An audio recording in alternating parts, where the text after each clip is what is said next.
এখন খড়খড়ে রোদ, আমার ধারণা সন্ধ্যার পরে গান শুনতে সব মানুষজন আসবেন, কিন্তু চৈত্র সংক্রান্তির রীতি হচ্ছে এই রোদের মধ্যে আমাদের 14 রকমের শাক খেতে হবে, ফলে আমরা সেই রীতি রক্ষা করছি। আমি বেশি কথা বলবো না, আমি শুধু ছোট করে একটু বলতে চাই যে আমরা বা আমাদের এই অন্তর্বর্তী সরকার কি করতে চাচ্ছে বা তাদের সাংস্কৃতিক দর্শনটা কি, যেটা আপনারা নিশ্চয়ই খেয়াল করছেন। আমাদের সংস্কৃতির দর্শনের মূলে একটা জায়গা আছে, সেটা হচ্ছে বাংলাদেশ। অর্থাৎ এখন বাংলাদেশ বললে যা যা আসে, যত জাতি গোষ্ঠী ধর্ম মত পথ, ফ্যাসিস্ট বাদে, কারণ ফ্যাসিস্টের তো বিচারের ইস্যু আছে, এটা আমি একটা আরেকটা ইন্টারভিউতে ফরদ ভাই প্রসঙ্গ বলেছিলেন, সেজন্য আমি একটু উল্লেখ করলাম।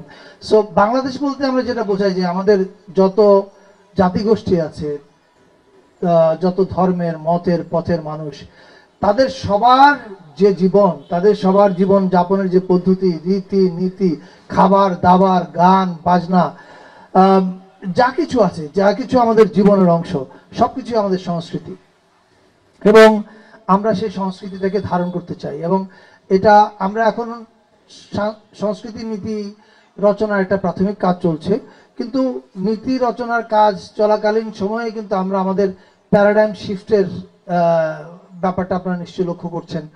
এবারের ঈদে সারা দেশ জুড়েই শিল্পকলা একাডেমির আয়োজনে ঢাকায় হয়েছে এবং সিটি কর্পোরেশনের আয়োজন হয়েছে আগারগা, যে আমাদের কি বলে বাণিজ্য মেলার আগে যে মাঠ ছিল সেই মাঠ থেকে ঈদ মিছিল।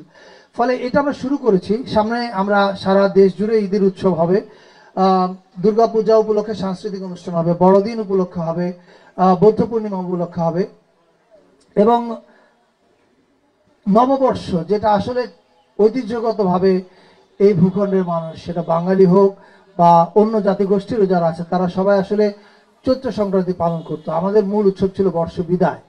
তো যাই হোক, আশির মাঝামাঝি থেকে বর্ষ বরণ বা ঢাকার মধ্যবিত্তরা বা বাংলাদেশের মধ্যবিত্তরা চালু করে, ফলে যেটা চালু হয়ে গেছে এটাও আমাদের সংস্কৃতির অংশ হয়ে গেছে। কারণ সংস্কৃতি তো আর এক জায়গায় আটকে থাকে না, এটা নতুন নতুন জিনিস যুক্ত হয়।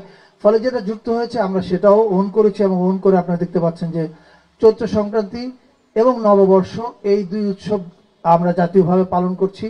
এবং সারা দেশ জুড়েই, শুধু ঢাকা না, সেই কোথায় শ্রীমঙ্গলের চা বাগানে ফাগুয়া উৎসব হচ্ছে, প্রত্যেকটা জায়গায় উৎসব এবার আগের চেয়ে বড় আয়তনে হচ্ছে।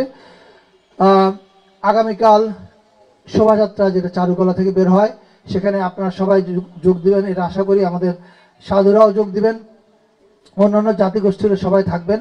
আমরা সবাই মিলেমিশে যখন এক হব উৎসবের মোহনায়, তখনই আমরা আসলে বাংলাদেশের প্রাণটাকে স্পর্শ করতে পারবো, এবং আমি বিশ্বাস করি আমরা সেদিকে এগিয়ে যাচ্ছি।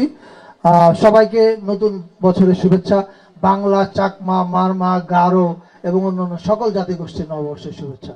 ধন্যবাদ।